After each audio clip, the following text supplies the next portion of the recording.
Hi friends, welcome to பிஜிஸ் kitchen. இன்றைக்கி என்ன recipe share பண்ணியிருக்கேன்னா, ரசம் எப்படி செய்கிறதுன்றது தான் ஷேர் பண்ணியிருக்கேன்.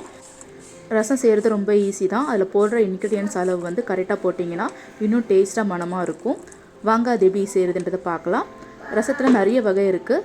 மிளகு ரசம், பூண்டு ரசம், தக்காளி ரசம், பருப்பு ரசம்னு நிறைய வகை இருக்குது. கல்யாண வீட்டு ஃபங்க்ஷனாக இருக்கட்டும், நம்ம வீட்டில் கூட வாரத்தில் ஒரு தடவையாவது நம்ம ரசம் வச்சுருவோம். அந்த ரசம் தான் எப்படி செய்கிறதுன்றதை பார்க்க போகிறோம். நான் என் ஸ்டைலில் எப்படி செய்கிறன்றதை ஷேர் பண்ணியிருக்கேன். சமையல் தெரியாதவங்க கூட நான் செஞ்ச மாதிரி ஒரு செஞ்சு ட்ரை பண்ணி பாருங்கள். டேஸ்ட்டும் மனமும் அவ்வளோ சூப்பராக இருக்கும். இதே மாதிரி ஒரு செஞ்சு ட்ரை பண்ணி பாருங்கள். வாங்க ரசம் எப்படி செய்கிறதுன்றது பார்க்கலாம். அதுக்கு முன்னாடி என் சேனலை ஃபஸ்ட் டைம் பார்க்குறீங்கன்னா சப்ஸ்கிரைப் பண்ணிவிட்டு பாருங்கள். ஃபஸ்ட்டு ரசம் செய்கிறதுக்கு ஒரு மிக்ஸி ஜார் எடுத்துக்கலாம். அதில் ஒரு முழு பூண்டை இந்த மாதிரி தனித்தனியாக எடுத்து சேர்த்துக்கோங்க. தோல் எடுக்காமல் சேர்த்துக்கணும். அது கூடவே 2 ஸ்பூன் மிளகு சேர்த்துக்கலாம். பூண்டு தோல் எடுக்காமல் சேர்க்கணும். தோல் எடுத்துட்டிங்கன்னா ரொம்ப சாஃப்டாக அரைப்பட்டுரும். தோல் எடுக்காமல் சேர்த்துக்கோங்க பூண்டை.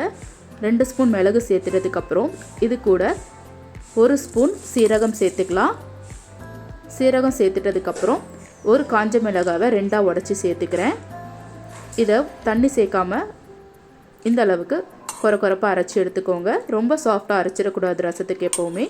இந்த மாதிரி அரைச்சி எடுத்துட்டதுக்கப்புறம் ஒரு பெரிய சைஸ் தக்காளியை 2ஆக கட் பண்ணி சேர்த்துக்கலாம். தக்காளியில் மேலே இருக்க இந்த காம்பை கட் பண்ணிவிட்டு இதை 2ஆக கட் பண்ணி சேர்த்துக்கலாம். 2ஆக கட் பண்ணி சேர்த்துட்டு தண்ணி சேர்க்காமல் நல்லா கொரப்பாக அரைச்சி எடுத்துக்கணும். 2 சுற்று அரைச்சிக்கிட்டால் போதும். ரொம்ப சாஃப்டாக அரைச்சிடக்கூடாது. 2 சுற்று அரைச்சி எடுத்துகிட்டு வந்துடலாம். இந்த அளவுக்கு அரைச்சி எடுத்துக்கோங்க. பாருங்கள், இந்த அளவுக்கு நல்லா கொரப்பாக இருக்கணும். ரொம்ப மையாக அரைப்பற்றக்கூடாது. ரசத்துக்கு பூண்டு, மிளகு, சீரகம், தக்காளி அரைக்கும் போது இந்த மாதிரி தான் அரைச்சி எடுத்துக்கணும். ரொம்ப சாஃப்டாக அரைச்சிங்கன்னா ரசம் டேஸ்ட்டே மாறிடும். நெக்ஸ்ட் புளி தண்ணி கரைச்சி எடுத்துக்கலாம். நான் ஒரு பெரிய லெமன் சைஸ் புளியை 10 நிமிஷத்துக்கு முன்னாடியே தண்ணி ஊற்றி ஊற வச்சுருக்கேன். புளியை ஊற வைக்கிறதுக்கு முன்னாடி ஒரு தடவை தண்ணியில் நல்லா அலசிட்டு அதுக்கப்புறம் ஊற வச்சுக்கோங்க. அப்போ தான் டஸ்ட் எதுவும் இருந்தாலும் வந்துடும். ஒரு நல்லா அலசி விட்டுட்டு அதுக்கப்புறம் தண்ணி ஊற்றி நல்லா ஊற வச்சு எடுத்துக்கணும். புளி தண்ணி நல்லா கரைச்சி எடுத்துக்கலாம். புளி தண்ணி நல்லா கரைச்சி எடுத்துக்கிட்டேன். இந்த அளவுக்கு கரைச்சிட்டதுக்கப்புறம் புளியில் இருக்க இந்த சக்கையை எடுத்துடலாம். புளியில் இருக்க இந்த சக்கை எல்லாத்தையும் எடுத்துகிட்டு புளி தண்ணியை மட்டும் எடுத்து யூஸ் பண்ணிக்கணும். புளி தண்ணி எல்லாம் ரெடி பண்ணி வச்சாச்சு. புளி தண்ணியை இந்த அளவுக்கு கரைச்சி எடுத்துக்கோங்க. புளி தண்ணி கூடவே அரைச்சி வச்சுருக்க மசாலாவையும் சேர்த்துக்கலாம். மிளகு, சீரகம், தக்காளி, பூண்டு எல்லாம் போட்டு அரைச்சி வச்சுருக்கதை புளி தண்ணி கூட சேர்த்துக்கலாம். ஜாரில் இருக்க மசாலா எல்லாத்தையுமே இது கூட சேர்த்துருங்க. புளி தண்ணி கூட எல்லாத்தையும் சேர்த்துட்டதுக்கப்புறம் இது கூட 1/2 ஸ்பூன் மஞ்சள்தூள் சேர்த்துக்கலாம்.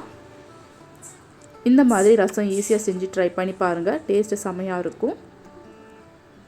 எல்லாத்தையும் சேர்த்துட்டதுக்கப்புறம் ஒரு தடவை நல்லா கலந்து விட்டுக்கிறேன்.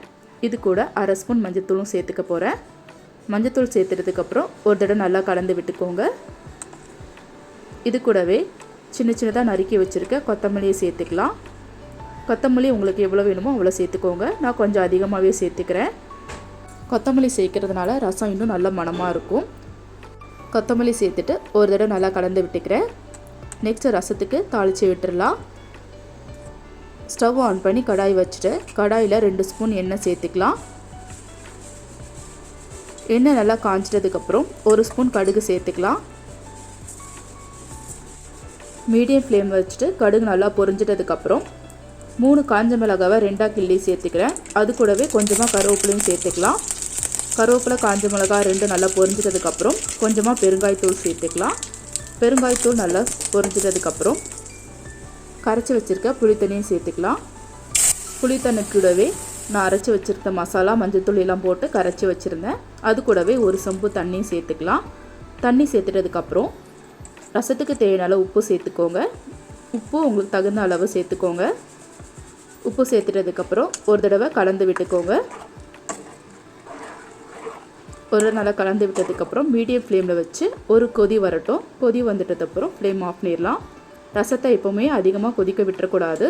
இந்த அளவுக்கு ஒரு கொதி வந்துட்ட அப்புறம் ஃப்ளேம் ஆஃப் பண்ணிடுறேன். இந்த மாதிரி லைட்டாக நுர வரும்போது ஃப்ளேம் ஆஃப் பண்ணிடுங்க. ரசத்தை எப்போவுமே ஓவராக கொதிக்க விட்டுட்டிங்கன்னா டேஸ்ட்டே மாறிடும். ஃப்ளேம் ஆஃப் பண்ணிவிட்டு ஒரு தடவை நல்லா மிக்ஸ் பண்ணி விட்டுக்கிறேன். சுவையான ரசமும் ரெடி ஆகிடுச்சு. நான் செஞ்ச மாதிரி ரசம் ஒரு தடவை செஞ்சு ட்ரை பண்ணி பாருங்கள். நான் எந்த அளவில் செஞ்சனோ அதே மாதிரி ஒரு செஞ்சு ட்ரை பண்ணி பாருங்கள். புளி அளவு மட்டும் உங்களுக்கு தகுந்த மாதிரி சேர்த்துக்கோங்க. வீடே மணமணக்கும் சுவையான ரசமும் ரெடி ஆகிடுச்சு. ரசம் செய்கிறப்போ எல்லா இன்க்ரீடியன்ஸும் பார்த்து கரெக்டாக போடுங்க. அப்போ தான் டேஸ்ட்டு செம்மையாக இருக்கும். ரசம் செய்கிறப்போ ஒவ்வொரு டைமும் ஒவ்வொரு மாதிரி இருக்கும். எல்லா டைமும் ஒரே டேஸ்ட்டில் இருக்காது. அதே மாதிரி புளி அளவும் கரெக்டாக செக் பண்ணி சேர்த்துக்கோங்க. நான் செஞ்ச மாதிரி செஞ்சு ட்ரை பண்ணி பாருங்கள். இந்த வீடியோ பிடிச்சிருக்கோம் நம்புகிறேன். இந்த வீடியோ பிடிச்சிருந்தா என் சேனலை லைக் பண்ணுங்கள், ஷேர் பண்ணுங்கள், கமெண்ட் பண்ணுங்கள். மறக்காமல் பிஜேஸ் கிச்சனை சப்ஸ்கிரைப் பண்ணிவிட்டு பக்கத்தில் இருக்க பெல் பட்டனையும் கிளிக் பண்ணிக்கோங்க. அப்போ தான் நான் போடுற வீடியோஸ்லாம் நோட்டிஃபிகேஷனாக வரும். தொடர்ந்து பிஜேஸ் கிச்சனுக்கு சப்போர்ட் பண்ணுங்கள். தேங்க்ஸ் ஃபார் வாட்சிங்.